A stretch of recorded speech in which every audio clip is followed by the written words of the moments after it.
12해를 혈류증으로 앓던 여인이 예수님께 와서 그 뒤로 와서 그 예수님 옷을 만짐으로 치유받은 사건이고, 또 그 후에 이 회당장의 갈리인의 딸이 죽었는데 그 죽은 딸이 다시 예수님께서 일으키신 그 사건 두 가지가 의미되어 있는 사건입니다.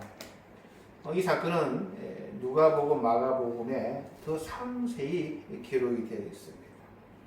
그런데 조금씩 내용이 틀립니다. 오늘 마태복음은 딸이 죽었다라고 이야기하고, 마가복음이나 누가복음은 예수님께서 가시는 도중에 딸이 죽었다는 이야기를 듣게 되었다라고 조금 풍문이 다릅니다.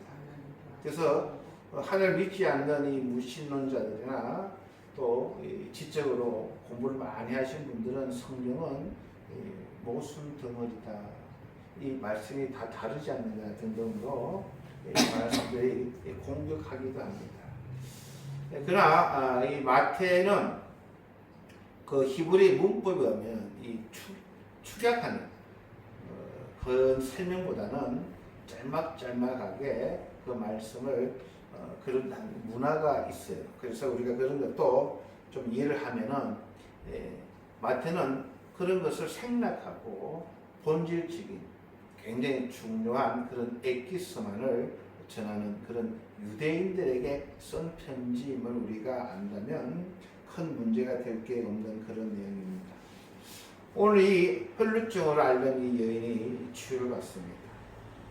12해 동안이나 이 혈루증으로 앓는 여자가 예수의 뒤로 와서 그 곁옷칼을 만지니 이는 제 마음에 그 겉옷만 만져도 구원을 받겠답니다. 그러셔.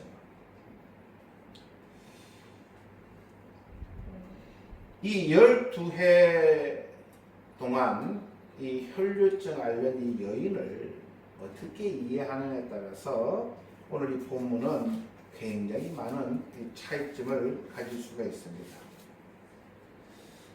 어떤 한 여인이 10여 년 동안 계속 피를 흘리는 그런 병에 걸린 여인으로 볼 수 있습니다만, 마태는 좀 얻어를 가지고 오늘 본문을 우리들에게 이야기합니다.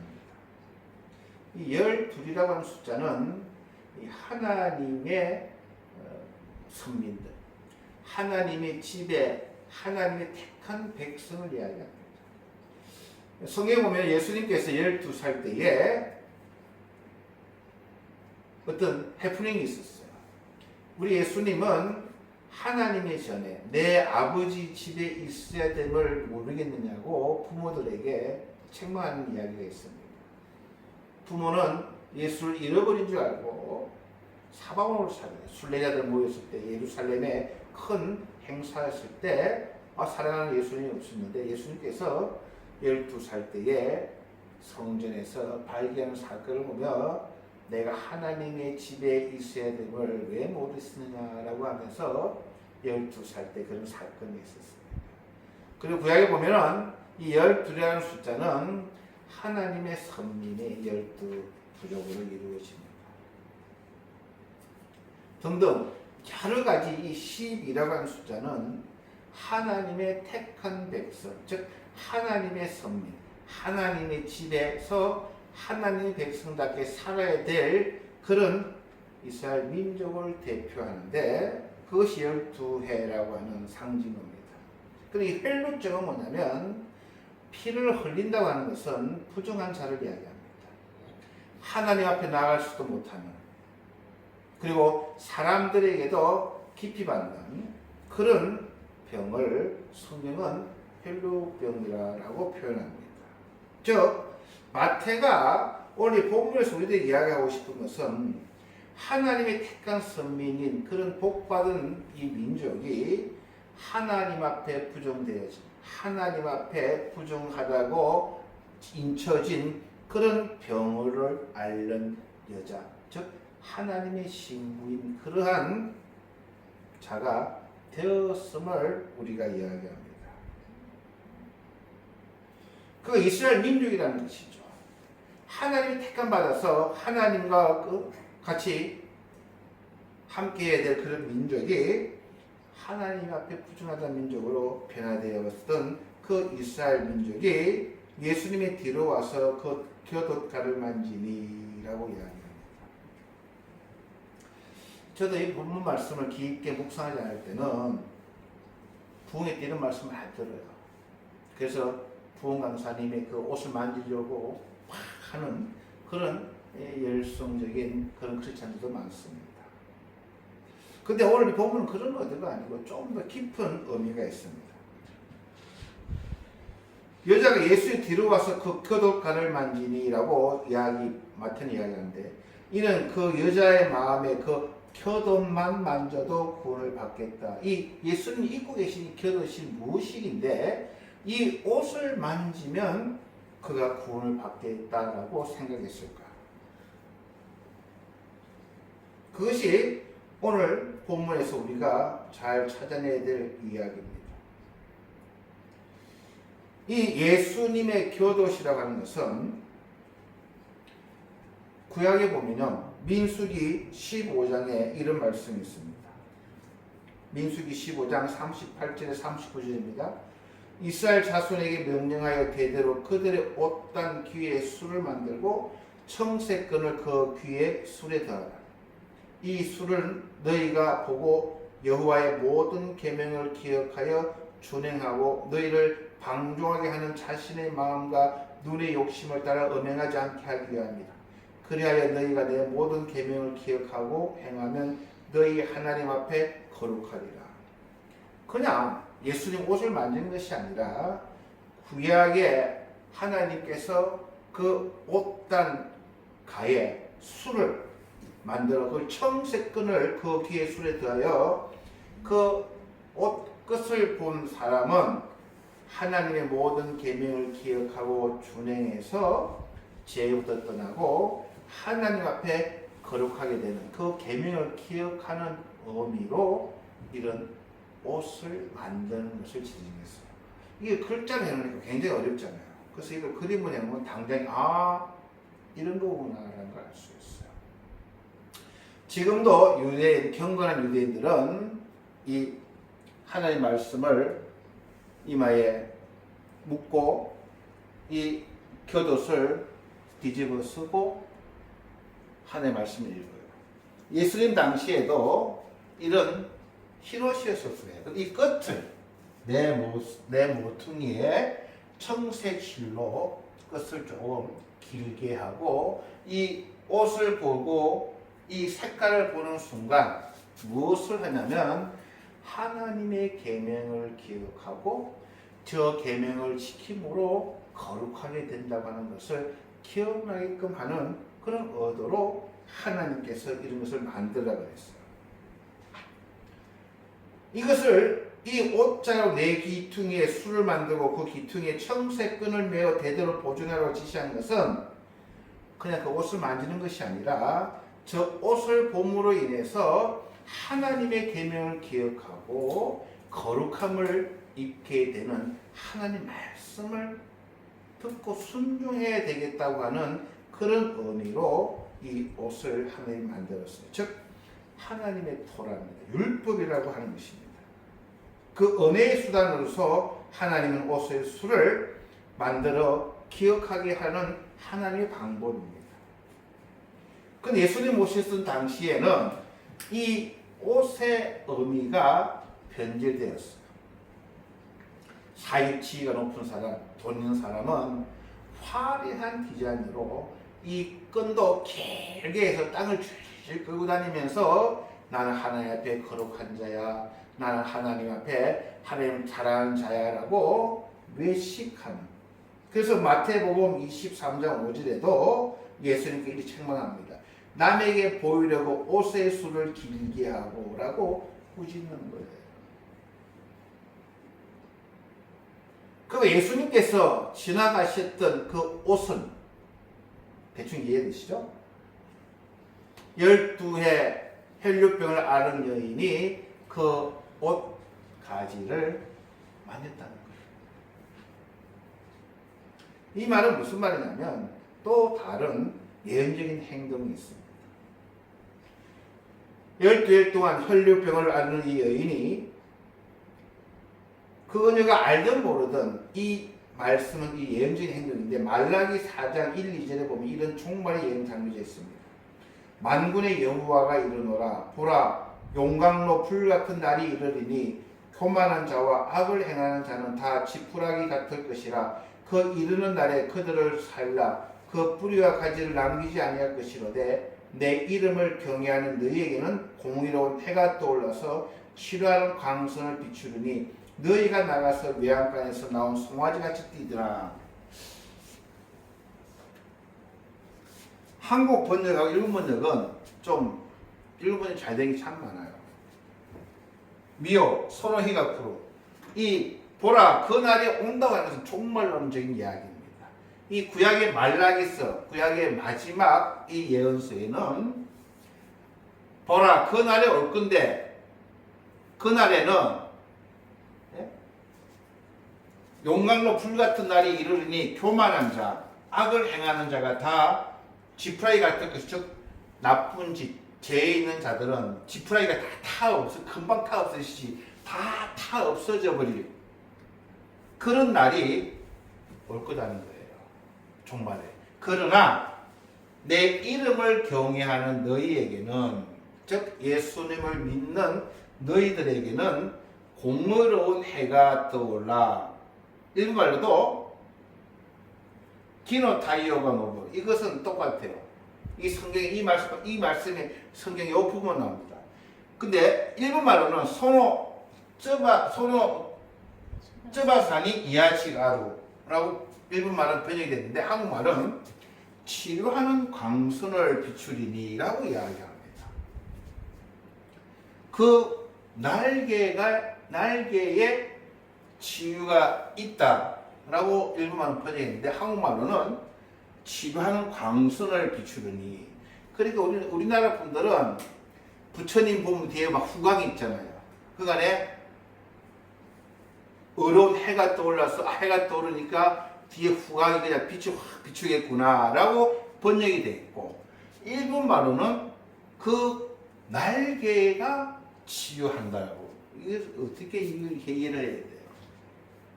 여러분 어떻게 생각하십니까? 사모님.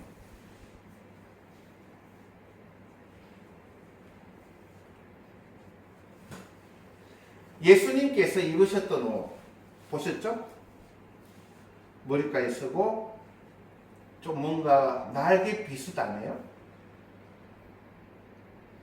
이 옷 입고 좀 걸어가면은 우리나라에 한국 분들 치마 저고리 옆에 입는 게 뭐죠? 그거? 여자분들 막 영화 보면 막 뛰어가면은 막 이게 벌럭벌럭 거리잖아요. 즉 구약에서 예수님을 통해서 이러한 옷 같은 것을 봐 한국에서는 그것을 치유하는 광선이 나온 걸로 표현했고 일본말은 그것이 날개를 하는 것처럼 표현했다는 거예요. 이게 왜 중요하냐? 치유의 능력이 예수님의 옷자락의 술에서 빠져나오는데 그러니까 예수님을 만졌겠죠? 근데 예수님의 그 입은 옷에서 나오는 것이 아니라 하나님 말씀, 즉 그 옷을 보고 그 끝을 만지고 붙잡는다고 하는 것은 하나님 말씀의 약속을 기억하며 순종하겠다고 하는 하나님 뜻에 부합한다는 거예요. 그냥 미신처럼 예수님이 지나가니까 그냥 저 사람이 그냥 능력이 있다니까 막 옷장 잡으려고 막 소나무 잡아보려고 막 그 사람의 옷에 스며져 있는 것이 아니라 하나님의 약속하신 이 옷가에는 청색으로 그렇게 술을 만드는데 그것을 보고 기억하는 뭘 기억해요? 하나님의 약속을 기억하고 하나님 앞에 내가 바르게 살아가겠다고 하는 그런 결단하는 그러한 것을 기억하고자 그것을 만진다는 거예요. 그러니까 많은 사람들이 헷갈려하는 거예요. 지금도 무슨 옷가지를 만지려고 그래요. 누가 성인이 입었던 옷이다 하면은 막 그것이 우상화되고 그 옷에 무슨 신비로운 힘이 있는 것처럼 오해를 하는 거예요. 그게 아니라는 거예요. 제가 드리고 싶은 말씀이에요.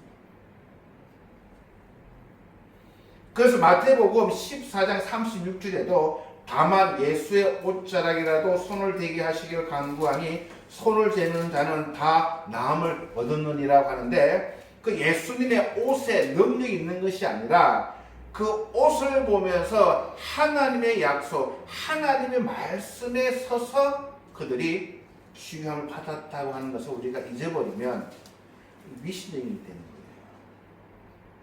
특히 나이 드신 옛날 분들은 이런 말씀을 들으면 그냥 부흥사에 막 옷가지라도 잡으려고, 그게 능력 있는 것처럼 막 옷 잡으려는데 그게 아니라는 거예요.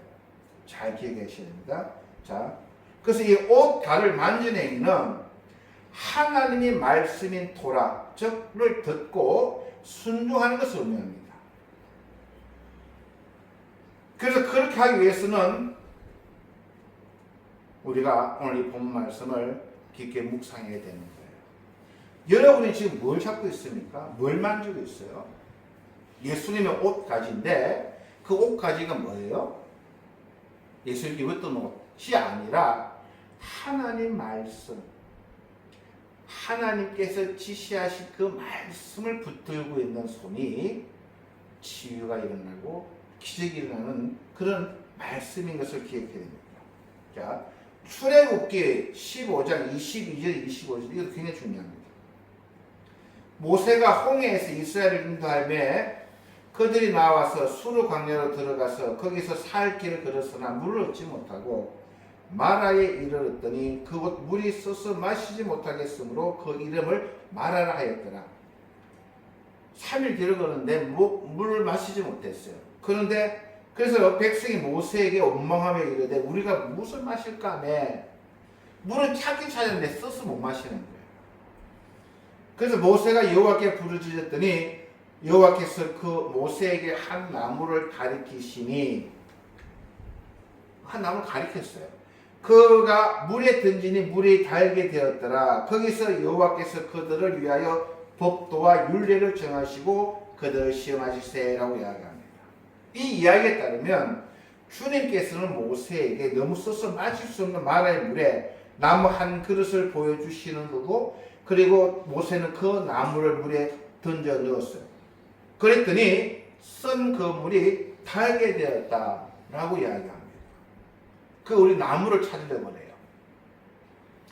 그 나무가 문제가 아니고 하나님이 지시하신, 그게 돌이 되었던 풀이 되었던 하나님이 지시하신 이 지시하다라고 하는 것이 이게 토라의 원형입니다. 가르쳐주는, 보여주는. 다른 말로 하면 하나님이 보여주신 이 한 그루의 나무를 토라를 상징하는 거예요. 그래서 이 한 그루의 나무가 뭐예요? 예수님이라는 거예요. 예수 그리스도를 하나님이 지시하셨어요.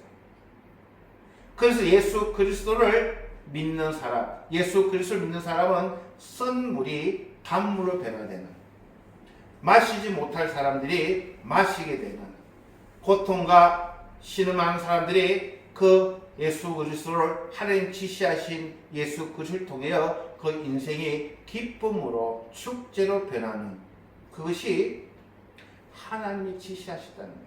즉 예수님께서도 이 옷을 입고 그 옷을 만졌다고 하는 것은 하나님의 토라, 하나님의 말씀을 내가 지키고 순종하겠다고 하는 변화되는, 그런 회개하는 그 모습으로 이 여인이 취함을 받았다라고 하는 것입니다.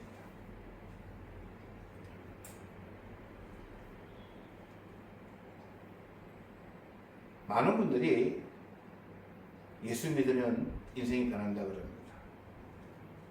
그래서 옷을 찾습니다. 그 나무를 찾으려고 합니다. 어디 가서 이렇게 내 인생에 달게 되는 나무 어디 있으면 좋겠노라고 많은 분들이 그 옷 만지기를 원하고 그 나무를 찾기를 원하십니다. 근데 성경 그게 아니에요. 하나님께서 지시하시고 하나님께서 계획하신 그 구원, 그 토라, 그 말씀을 만지는 것이에요. 그 말씀, 예수 그리스도를 지시하신 그분을 믿는 거예요. 우리가 왜 구원받습니까? 무슨 근거예요? 그 옷을 만져가지고요? 그 물을 내 인생에 넣어가지고요? 아니라는 거예요. 하나님의 약속의 말씀이 있다는 거예요. 그 말씀은 영원 불변하고 변하지 않고 그 말씀이 만지고 그 말씀은 내 것으로 삼고 그 말씀대로 내가 순종하며 믿겠노라고 고백하는 그 순간 우리는 구원을 얻는 거예요. 그러니까 말씀에 서지 않는 믿음, 어떤 눈에 보이는 것, 신비적인 것, 어떤 간단하게 내가 예수 믿고 복 받으려고 하는 것, 다 이것은 거짓이라는 겁니다. 12해 하나님의 거룩한 백성 이스라엘 백성, 하나님의 사랑받은 선민들이 혈류병으로 앓고 있어요. 하나님에게 절망적으로 떠나버린, 죄와 짝갈 수밖에 없는, 하나님을 만나지 못하는 그 사람들이 왜 하나님을 떠났을까요? 왜 이스라엘 유대인의 그 많은 장정만 60만 되는 그 많은 인원들이 왜 가나안 땅에 못 들어갔어요? 하나님으로 만들 못했다는 거예요. 광야 생활에 먹고 싶은 것도 부족하고 자는 것도 부족하고 어렵고 하니까 이스라엘이 자꾸 애굽을 보는 거예요. 애굽에서는 등 따시고 먹을 것도 많고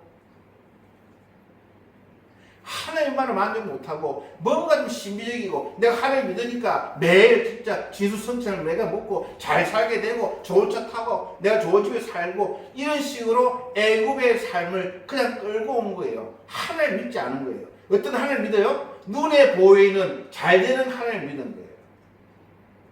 초대교회 때도 마찬가지예요. 왜 히브리서에서 왜 너희들이 믿지만 그 믿음이 너희들에게 유익되지 못하느냐? 기독교는 초라하거든요. 동굴에서 예배드리고 작은 집에서 잠깐 눈치 보면서 예배드리고 그런 유대교들은 안 그렇거든요. 자기들이 다녔던 옛날에 종교는 신전도 있고 제사장도 있고 번제도 드리고 그냥 재밌는데 기독교인들은 숫자도 적고 예배당도 좁고 가정집입니다. 그러니까 눈에 보이는 것을 쫓아간 거예요. 그러니까 오늘 이 본문도 예수님 옷 만지면 되니까 어디 용하다는 전쟁이 어떤 용하다는 주의 종들 가서 막 한 만져보려고 안 변했다는 거예요. 이 여인이 12의 혈류보라는 여인이 예수의 옷가를 만졌다고 하는 것은 그런 의도가 아니잖아요. 하나님 말씀에 돌아왔다는 거예요. 구약의 출애굽기 되어 왜 쓴 마라의 물이 단물이 됐어요? 하나님이 지시한 그 한 나무를 넣었더니 하나님이 지시한 것은 토라라는 거예요. 하나님 계획이 뭐예요? 예수를 통해서 내가 인류를 구원하겠다. 예수를 믿는 자를 내가 하나님의 자녀를 인치겠노라. 내가 예수를 믿는 자들을 영생을 주겠노라고 약속했다는 거예요. 그래서 우리도 지금 붙들어야 될 게 뭐예요? 하나님 말씀이에요. 또 묻겠습니다. 내가 왜 구원받았어요? 내가 믿음이 좋아서. No. 내가 교회 나왔어. No. 목사님 믿으래서 세례받아서 믿습니다. No. 하나님의 약속이 내가 예수 그리스도를 믿으면 내 죄의 용서를 받고 예수 그리스도가 내 안에 임하여 내가 성령 인침받고 나에게 영생을 주겠노라고 하나님께서 약속하셨기에 나는 구원 받았습니다. 굉장히 중요한 겁니다. 이걸 놓치면요 교회 나오는 의미가 없는 거예요. 왜 나오세요? 주일날 바쁜데.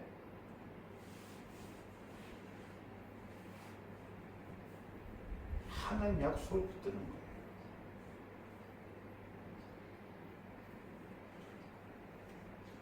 교회가 좀 작고 모이는 사람도 숫자도 적고 불편한 게 많습니다. 우리 오집사님이 저번 주 토요일 날 저랑 타지루산 병문안 갔습니다. 그래서 보고 오면서 목사님, 아이고 우리 교회는 와 그래 손님이 없으니까 그러시더라고요. 손님이 한 50명도 됐으면 좋겠다. 웃으면서 그러게 말이에요. 우리 그 손님 좀 많이 왔으면 좋겠습니다. 서로. 근데 손님이 아니에요. 어집사님 한 분이 계시든 두 분이 계시든 그 안에 몇천 명이 있든 하나님 믿는 게 그냥 예수의 옷까지 무슨 의미도 모르고 예수만 믿습니다면은 구원받는다, 그게 아니에요.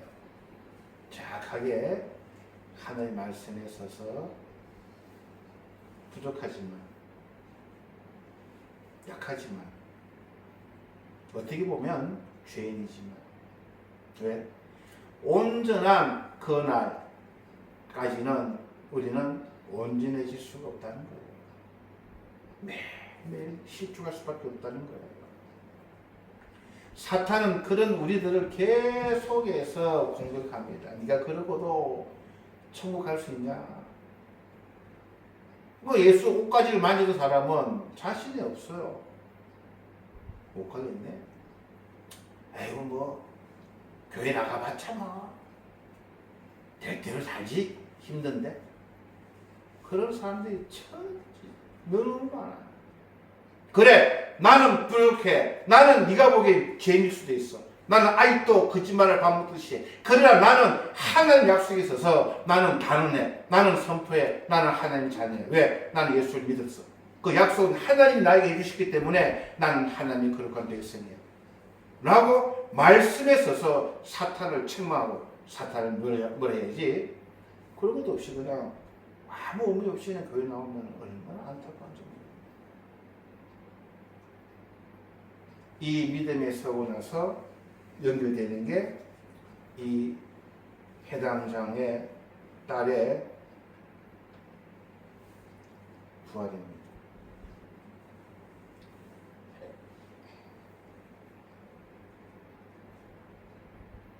이게 다 연결되는 거예요. 말씀에서 믿음으로 거듭나고 치유받고 그러고 나서 우리는 그 말씀에 서서 부활한다는 거예요. 이 하나님 말씀은요, 그래서 연결 안 되면 뭘 믿는지도 몰라요. 고린도전서 15장에 보시면 이런 말씀이 있습니다. 사도 바울이 신비스럽다고 표현합니다. 우리 함께 읽도록 할게요. 형제들아, 내가 이것을 말하노니 혈과 육은 하나님 나라를 이어받을 수 없고 또한 썩는 것은 썩지 아니하는 것을 유혹으로 받지 못하느니라. 보라, 내가 너에게 비밀을 말하노니 우리가 다 잠잘 것이 아니요 마지막 나팔에 순식간에 호련히 다 변화되리니 나팔 소리가 나매 죽은 자들이 썩지 아니할 것으로 다시 살아나고 우리도 변화되리라. 이 썩을 것이 반드시 썩지 아니할 것을 입겠고 이 죽을 것이 죽지 아니함을 입으리라. 이 썩을 것이 썩지 아니함을 입고 이 죽을 것이 죽지 아니함을 입을 때는 사망을 삼키고 이기리라고 기록된 말씀이 이루어지리라. 그때나 지금이나 죽으면 끝이라는 사람들이 대부분 다 그렇게 이야기해요. 아이고 죽으면 끝인데 뭐 어쩌고 저쩌고.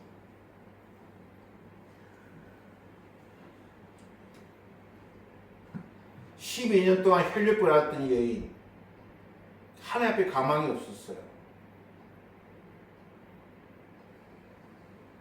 근데 그들이 말씀으로 돌아서고 하나님 약속 말씀을 붙드는 순간 그들이 치유받는 거예요. 그뿐만 아니라 죽은 이 한 소녀가 예수님은 잠난다고 그랬어요. 예수님께서 그 소녀가 죽은 데 가니까 많은 사람들이 비웃어요. 끝났는데 뭐 하려고 그러냐 이거죠. 예수님이 그 소녀의 손을 잡습니다. 잡은 순간 그 소녀가 일어났다고 본문이 이야기합니다. 여러분 농담을 듣지 마십시오. 우리의 육신은 썩어 없어집니다. 이 육신은 하나님 나라를 이어받을 수 없어요. 혈과 육은 하나님 나라를 이어받을 수 없어요. 썩는 것이 어떻게 썩지 않는 것으로 하늘의 육을 받아요. 우리의 육신은 흙은 흙이니 흙으로 돌아갑니다.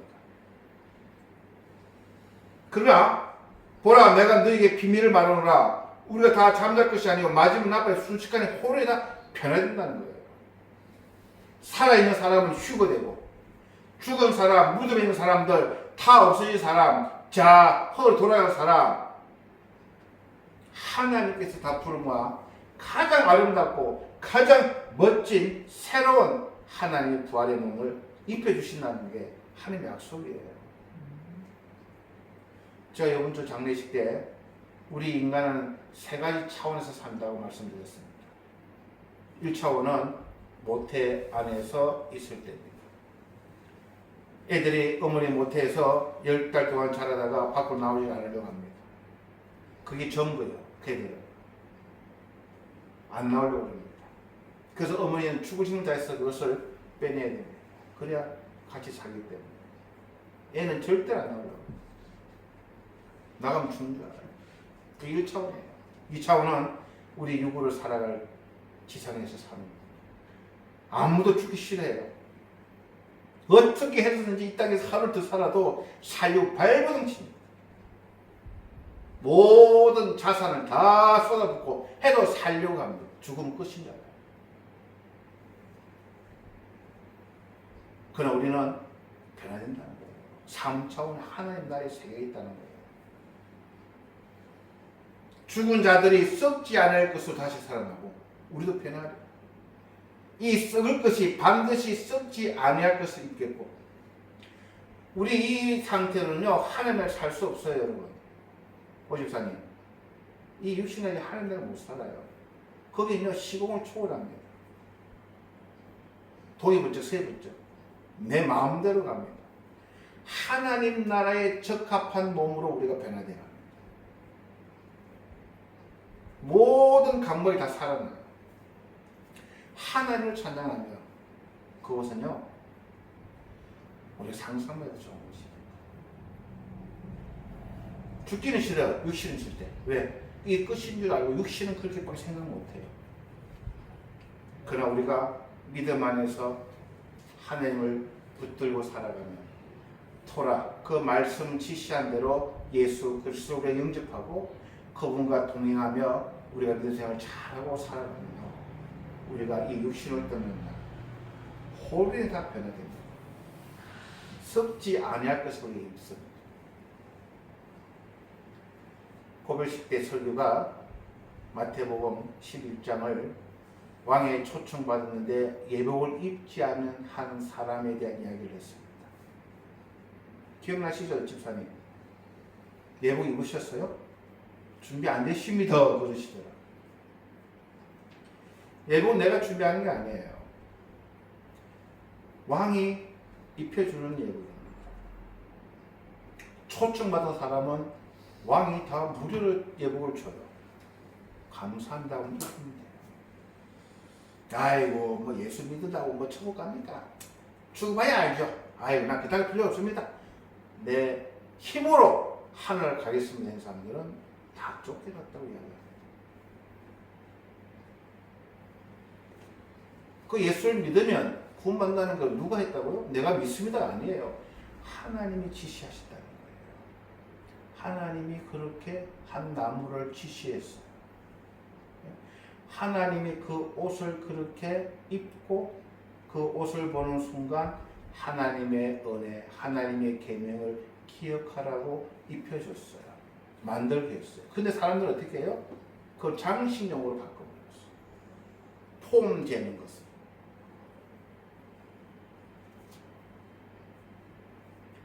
저와 여러분이 그래서 하나님의 말씀에 바로 서야 됩니다.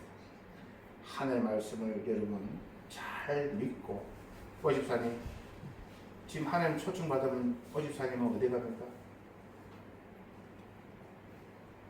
천국 가실 수 있습니까? 아멘. 못 가요? 아멘. 뭐 오집사님 무슨 예복 준비할 수 있어요? 천국 가는 예복? 예? 천국 간다고. 아니 오집사님도 무슨 오집사님 천국 간다. 그냥 못 들었는데 오집사님 천국 갈 수 있어요? 아멘. 예? 왜 자신이 없어요? 자신 있게. 아멘. 제 옷 붙들고 오실랍니까? 타지루상 천국 갑니까 못 갑니까? 오집사님 예수를 믿었어요. 아이고 정신이 있든 없든 관계없습니다. 오래 안 믿어도 관계없어요. 천국 갑니다. 갑니다. 오집사님 아멘. 오집사님은요? 예, 갑니다. 근거가 어디 있어요? 제가 보기에는 근거 아무것도 없는 것 같은데 어떻게 갑니까? 하나님 약속 예수를 믿으면 내가 구원을 받는다는 이 하나님 약속이 있기 때문에 누가 뭐라 해도 나는 천국 갈 수 있습니다. 답할 수 있어야 돼요. 그거 잊어버리는 순간 우리 다 잃어버리는 거예요. 천국 갈 수 있습니까? 아멘 크게 하세요. 아멘. 예, 그 믿음 꼭 붙들고 승리하시기 바랍니다. 다음 기도하시겠습니다. 주님 은혜를 감사드립니다. 마태복음 9장에 통해서 우리가 정말 붙들어야 될 것, 우리가 잃어버려야 되지 않을 것, 하나님이 지시하신 예수 그리스도, 하나님이 계획하시고 이 땅에 보내주신 예수 그리스도의 십자가의 사건을 믿는 믿음임을 다시 한번 깨닫게 해 주시옵소서. 그래야 우리가 영생이 남아있음을 기억하며 이 땅에서 하나님과 믿음으로 잘 통행하며 승리하는 우리가 다 될 수 있도록 인도하여 주시옵소서. 감사드리며 예수님 이름으로 기도합니다. 아멘.